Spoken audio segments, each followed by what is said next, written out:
This is the Sunday that every year our UU Church celebrates the Flower Communion, a tradition begun by Dr. Norbert Čapek in 1923 at the Unitarian Church of Czechoslovakia. The Flower Communion service is one of the very few rituals celebrated by most of the UU churches around the world. Many of us are also celebrating Mother's Day today. And before we get started differentiating the two, I wanted to take a moment to hold those in our hearts for whom this is a challenging day, not one filled with brunch, greeting cards, and flowers. There are those among us who have lost their mothers or who have a difficult relationship with their mothers. There are those who have lost children. Please send your loving kindness to all those who may be struggling with this day. Long before Mother's Day was celebrated, Unitarian Julia Ward Howe wrote her Mother's Day proclamation in 1870 to urge women across the world to join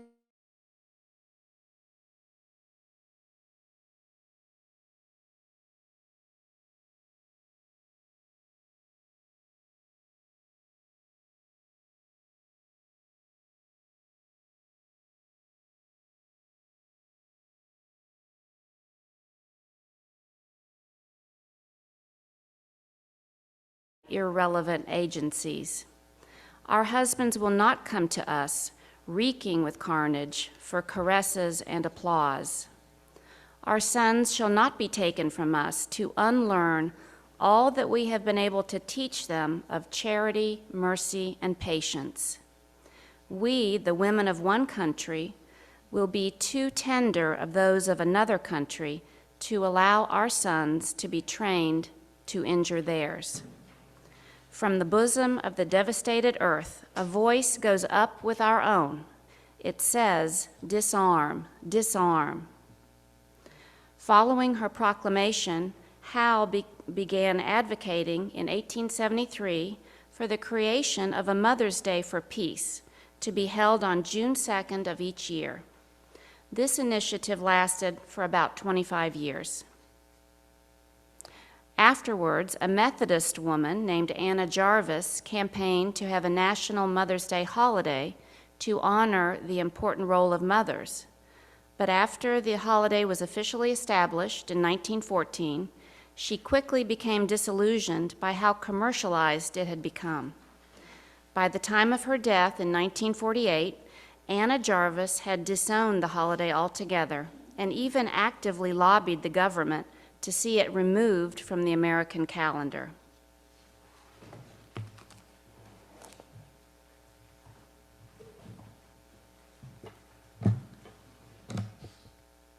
The same year that Unitarian Julia Ward Howe wrote her Mother's Day Proclamation, 1870, Norbert Čapek, the creator of the Flower Communion, was born in Czechoslovakia. Norbert Čapek was born into a Catholic family, but later abandoned Catholicism and entered ministry as a Baptist.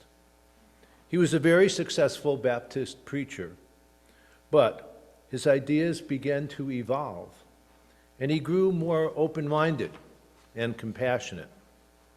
He began to come under intense criticism in Baptist churches for his liberal ideas, and even faced heresy charges, though exonerated. He felt so persecuted that in 1914 he left Czechoslovakia and came to the United States. 5 years later, in 1919, he got the idea for a relief project for Czechs, and so he left formal parish ministry. About this time, Norbert Čapek and his family began attending the East Orange Unitarian Church. Upon discovering Unitarianism, he resigned his membership with the Baptists, feeling at last that he had found kindred spirits and the theology that the world desperately needed.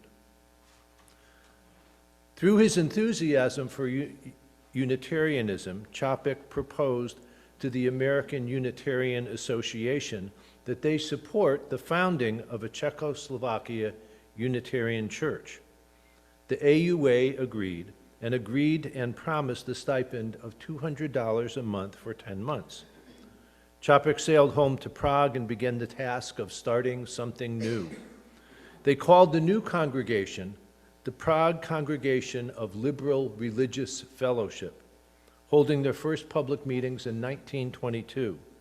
9 years later, his congregation would get a new name, the Unitarian Church of Czechoslovakia, and official recognition by the Czech government.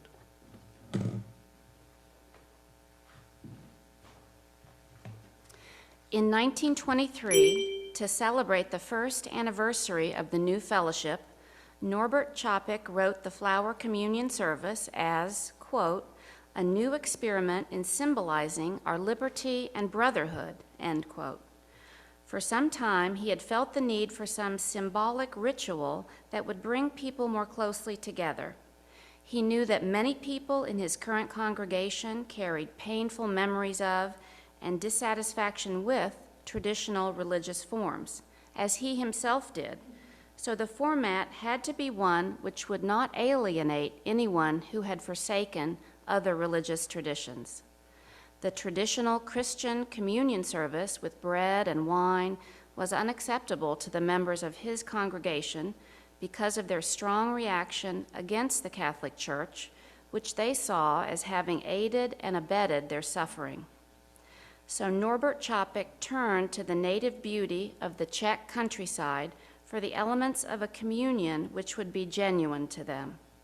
He asked that everyone bring a flower, which were collected at the door by the children of the congregation and placed in a vase.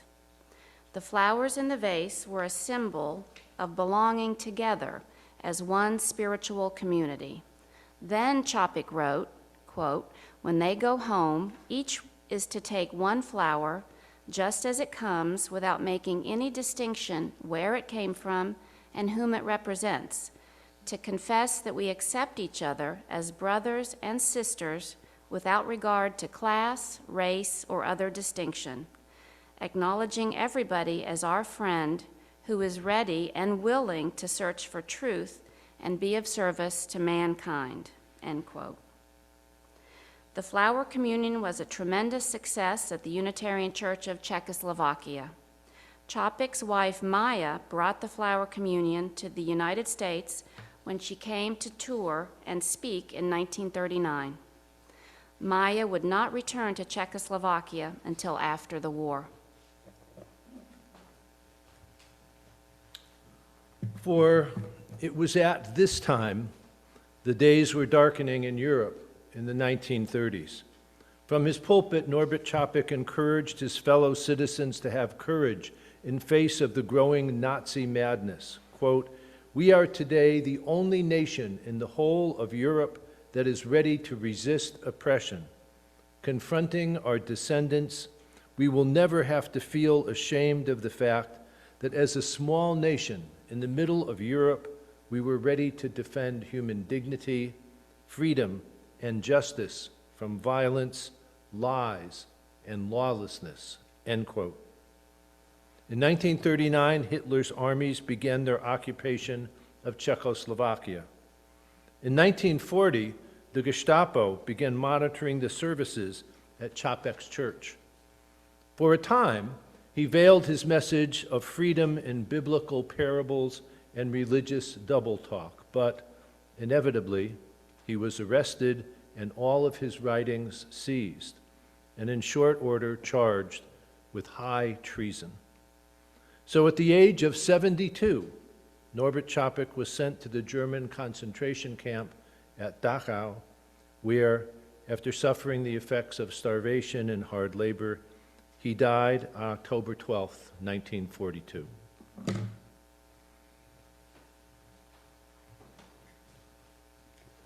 While not nearly as pressing as the concerns experienced by Norbert Čapek and his Unitarian congregation in Czechoslovakia during World War II, most of us have cause to feel unsettled.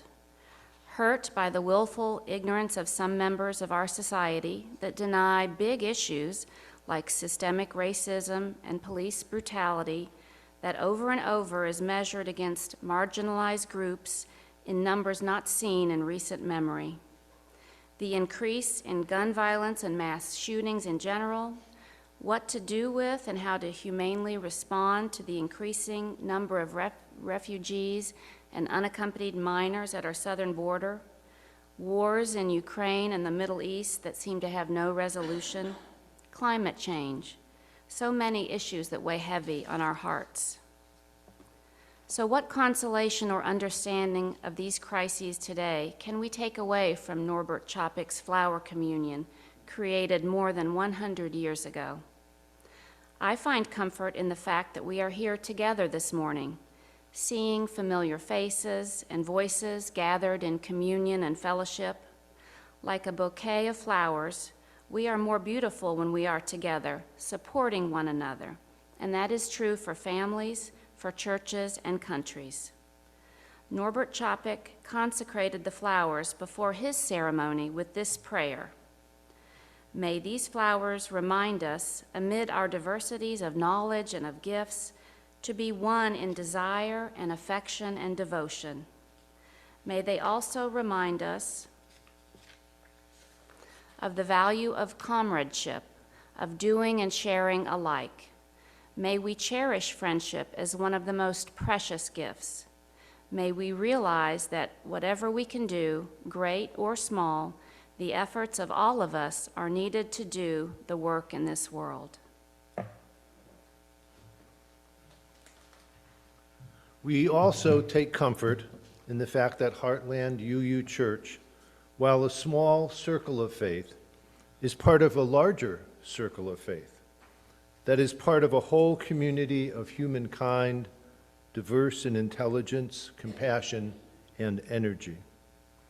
To this end, I ask you always, though particularly through the next week, to keep your eyes and hearts open to people, places, and situations where you can reach out and care for, nurture, and love, much like good mothers.